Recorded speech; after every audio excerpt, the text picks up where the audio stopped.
Je passe à chaque fois, c'est 6, 8 mois de travail assez solitaire. Je fais ça parce que il y a une cause qui est la cause de l'océan.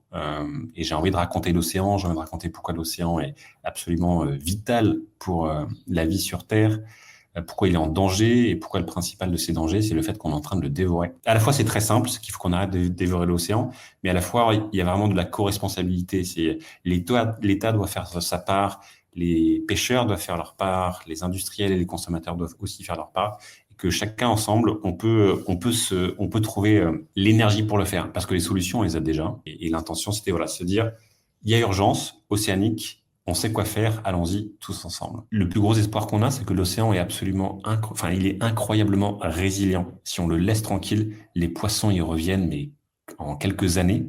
Les petits poissons y reviennent très très vite parce qu'ils se reproduisent très très vite.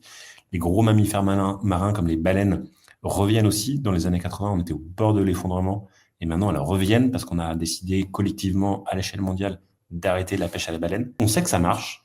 On sait quoi faire avec des aires marines protégées, avec des changements d'alimentation. Il faut qu'on réduise notre consommation de poissons.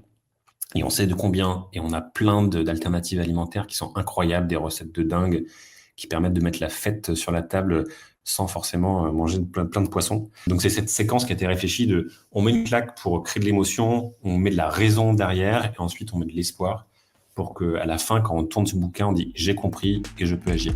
Radio Recyclerie, un espace sonore où vibrent les écologies.